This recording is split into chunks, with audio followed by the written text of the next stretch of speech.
His name is Mr. Johnny Brown. Round of applause as he makes his way up, please.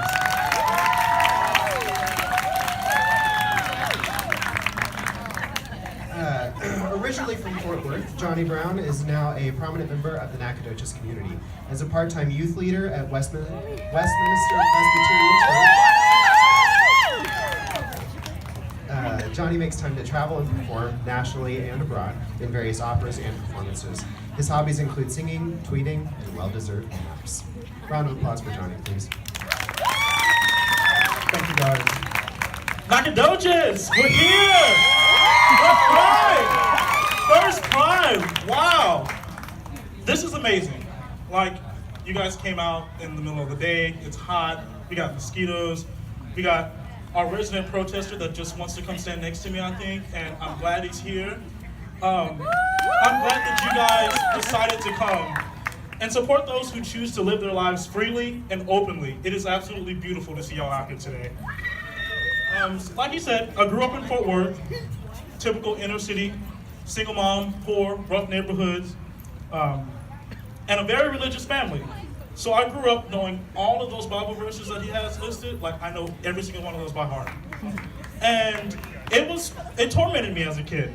For years, I pleaded and prayed about it and didn't really do anything to help until my senior year of high school, when I got caught on the phone with my boyfriend. And the conversation that followed ended up with me becoming another statistic. I joined the 30 to 40% of LGBT youth that are homeless. While sleeping on a friend's couch and on porches and underpasses, I struggled with that decision.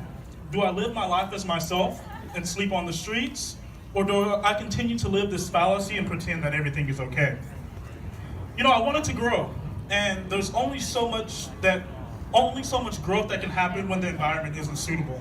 So I came to Nacogdoches, the land of pines and azaleas, and the person that was once scared into silence is standing beneath 9 flags and publicly announcing his presence.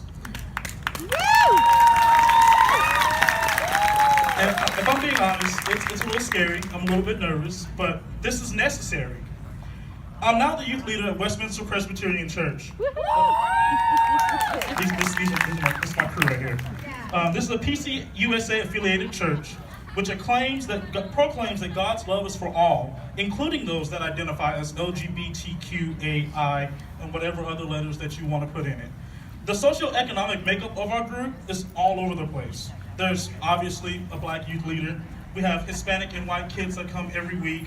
Some have diagnosed mental illness. Some openly identify as LGBT. Some of the kids' only regular meals come on those Sundays where we provide breakfast, lunch, and dinner. Most of them are really just angsty teenagers. The dynamic of the group does make it a little hard to get that true old-fashioned Bible drilling in, but that's not what we set out to do. We have set out to prepare a place for these kids to feel loved and to feel safe enough to explore who they are and what they believe. The kids came up with the name #Connected to remind themselves that even when they aren't in the safe confines of that church, that they are one. Woo! You see, I refuse to participate in an exclusive religion, not when my Bible says that God's grace is sufficient for everyone. I refuse to live in a selective society, not when we claim we the people and teach kids the song "This Land Has Been Made for You and Me." Because if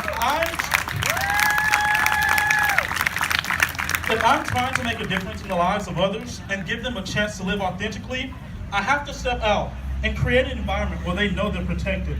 That is how you live as an ally. Marginalized groups need to know that no matter what their situation, they will be treated equally and fairly by their community and their government. The only way to ensure that they have that environment is for us, who are no longer bound by fear, to step out and be a voice to the voiceless. We must boldly and loudly proclaim our truth.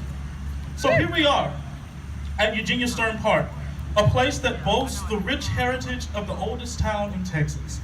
Native peoples, slaves, Texas founding fathers, you guys, and myself.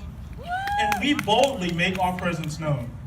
We're here, and we will not settle to live as people who are undeserving of the rights granted to us by our Constitution, that all people are endowed by their Creator with certain unalienable rights, including life, liberty, and the pursuit of happiness.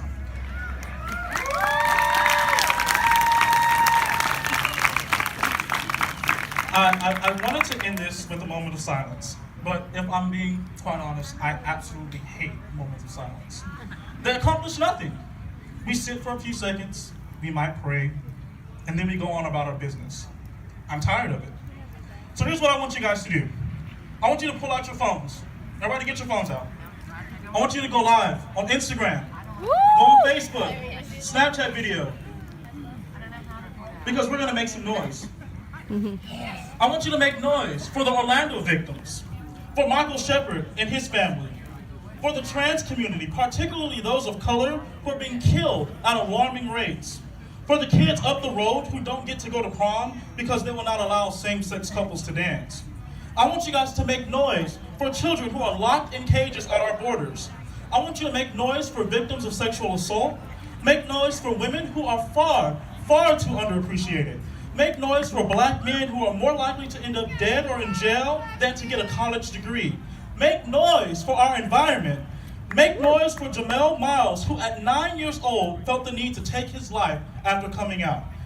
It's time for us to stop being silent. So on the count of 3, I want you guys to make as much noise as you can and let them hear us. 1, 2, 3.